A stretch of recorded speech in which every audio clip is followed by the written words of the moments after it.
Yes, folks, hello, welcome to MoDXtra Games and Collectibles. It's time for another Amazon action figure review. No, Amazon action figure accessory review. That's what I call them. This is where I go trawling around on Amazon looking for the most janky, high-risk action figure accessories I can find on Amazon. Then I take the risk of buying them and getting them in hand and sharing a review with you. And you know exactly the sort of things I'm talking about. The stuff with weird Photoshop digital render pictures, with keyword stuff, titles and descriptions.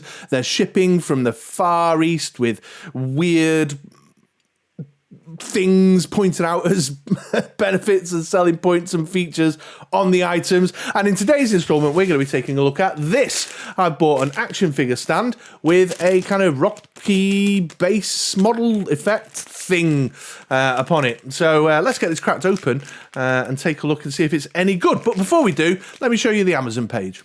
Okay, folks, well, here we are on screen. I have got the item from, this is on amazon.co.uk, which I bought it from. In fact, you can see there that I purchased it on the 30th of January 2024. So it's taken just exactly 2 weeks, 15 days to get to me, because it's Valentine's Day today I'm recording this on. And you can see here exactly what I'm talking about with regards to the weird keyword stuff, titles and janky descriptions and the odd pictures. So if we look at this title here, Lamala Rock Panel Display. Oh, start again. Lamala Rock Panel Base Display Stand, Action Figure Stand, Action Base Display Model Support Stands, Plastic Material for Boy, Girl, Action Figure Bases Stand. And the brand is Lamala, although if you have a look at Lamala, they do all sorts of weird and wonderful stuff, so I think they're an importer. I've selected the grey colour version here, so let's see if I just increase the size of the picture. This is the one I've gone for with the grey rocky base, but you can see on the next picture there, they've got all different designs, and they've got some in the grey, and they've got some in this sort of orangey, yellowy, sandy type of colour as well.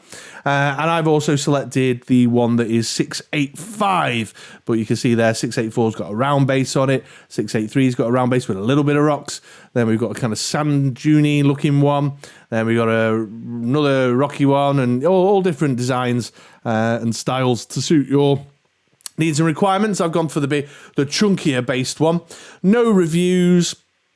Janky written description, nothing else, no other information to go on. I'm finding it very hard to track this particular one down on Amazon.com because they're often different brand names, so wish me luck with that, but I'm hoping that the magic affiliate link machine will do the work for you there if you click on it and head on over to Amazon.com. So there we go. So there's the item. I've spent, well, it wasn't quite that much when I bought it, actually. It was a little bit lower than that, just with that kind of Amazon fluctuating price. So it's not cheap, I don't think, but it's also not horrifically expensive, but it's possibly more than I would be eager to normally spend on a stand of this nature. But I've done so for you, dear viewer, because that's how much I care. So there we go. Right, let's get it open now and have a proper look at it, shall we? So here we are then. I've moved myself a bit further down the desk to me overhead camera rig. You can see across the top here, it's called Model Effect, but then we've got the Mandarin writing across the packaging there, because that's, it's come from the Far East. On the back, you can see the same.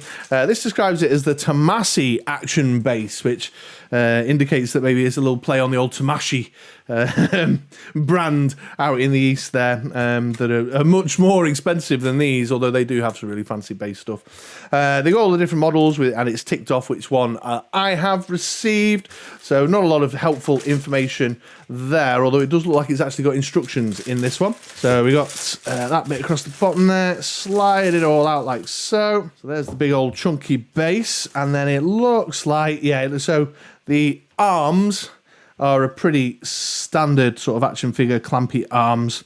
We've got a selection of little screws here. I better get my screwdriver actually, haven't I? And then we've got a little baggie here with the arms in it. Looks like there's several different sizes of arms available. There's like a bigger, rounder one, a shorter, shallower one, and like a kind of square, blocky one there. And then the little bag of screws. Caution with these while I open them. I don't lose any. So the base looks all right. It's just a hollow plastic, mold. Definitely looks like the kind of rocky like a couple of fallen, collapsed walls or something. Obviously, it's got a very plasticky aesthetic to it. So with a little bit of painting talent, perhaps a bit of dry brushing, you could give that a little bit more shelf lift. But right out of the box, it's all right. It's just, it looks very, you know, like molded plastic, basically. And then it's got the channel here at the back for putting the arms into. Start getting these put together. I think I'm going to go with just the largest arm. I don't know if that's the most sensible thing to do, but that's how I'm going to roll. So I'll have edited this. You will hopefully be watching far less screwing action that I've gone through right now. So I'll have cut it down. Oh, that's interesting. You don't see that very often. So the arms are screwed on as well. They're not just pegged in. That's kind of nice. And then you plug that in at the back there like so. Hey, that's not bad, that, is it? There you go. Oh, come on, autofocus. There you go. Not too bad. All right, let's go to the front-facing camera and get a closer look, shall we? All right, folks. Well, I just grabbed my retro cardback Rogue there. Just wanted a flying character for this little bit of a demonstration here. I think it looks all right, to be fair. The base definitely adds a little bit more character, a little bit more flavour to it, although just to revisit my comments earlier, if you've got a bit of talent with the old paintbrush and some dry brushing to make it look a little bit more realistic, then I would certainly go for that. But I still quite like what I'm getting there, just an extra third dimension to the way I'm displaying the figure. The actual stand itself is all right. Obviously got the 4 points of articulation at the base here, and then 3 points through the arm itself, and then actually a 5th point of articulation because you've got the swivel too. So it's just a little bit better than, you know, the ones with the single point of articulation in the middle of 2 arms. So it's got those extra little bits of possibility when it comes to displaying your figure. Also, because it's screwed in at every point, including at the clamp, it just feels a little bit firmer. You can see there that I've just put Rogue up to a bit of additional height, so you can get a sense of how high up it can go, although my camera I don't think can zoom out enough. No, can't zoom out enough to get the whole picture there, unless I go portrait. So that's pretty good. Also, the fact that the arms are screwed into just gives that little bit of additional kind of strength and resistance to clamping the character in, rather than the ones you see where it's just sort of plastic pegged in and they pop off, you know. So that's quite nice. I've gone for the larger arms there, but it wouldn't take a second just to unscrew it, pop the other arms on if you wanted to switch it out, so you've got a little bit more functionality and use for it. Just grabbed a 7-incher there, got myself a booster gold out the McFarlane stash. In fact, random side note, I have very few McFarlane flying characters, you know, DC Multiverse flying characters. Most of my guys are feet on the ground street brawlers and ninjas and stuff. But anyway, there's Booster Gold, so you can kind of see how it looks with someone in a 7-inch range.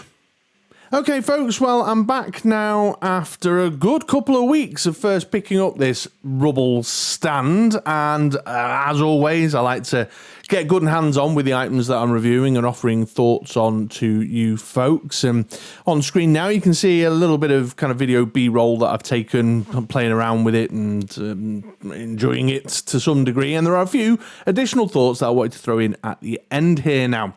Number one, the screws, they come loose. They regularly come loose.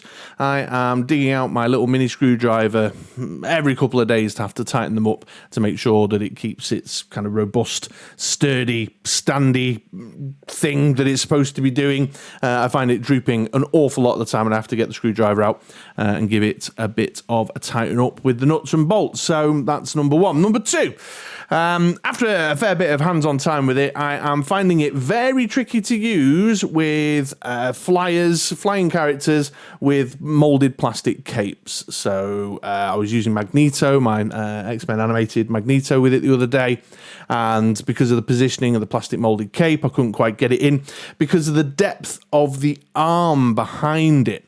The arm at the top with the clamp that holds the figure is very deep, because while it's got the added bonus of being able to rotate on its axis and do a 360 rotation, it also means that the point of articulation to give you that rotation makes it a much deeper clamp, so the cape doesn't swing down the back. Now, I've managed to pull it off. I should have B-roll of Magneto on screen right now by balancing him, you know, kind of precariously with the stand, but you know, it's not quite got there. You know, it's not quite got there. It's limited some of the range of stuff that I can do.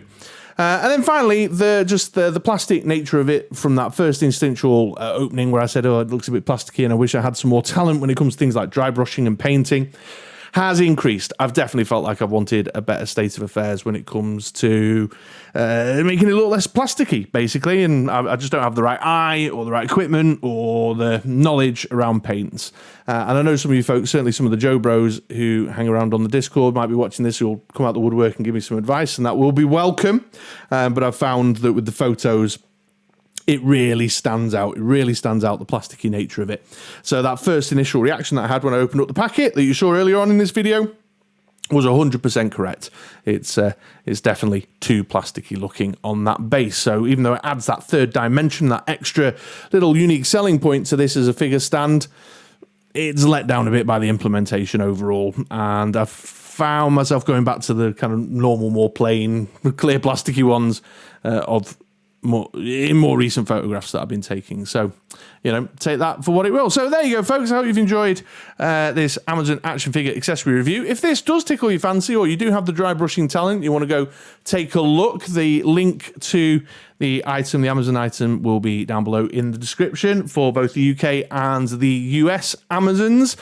Please, of course, make sure you use my affiliate links so that we can keep that kind of funding cycle going to get a bit of pennies in the piggy bank to allow me to carry on buying more of these random janky accessories to review on the channel. But in the meantime, thanks so very much for coming and hanging out. I hope you found that useful. I hope you made a purchase decision that you might have been thinking about. It'd be great to see you around these parts again sometime soon for another video. So yeah, have a great day and take it easy, folks. Bye bye now.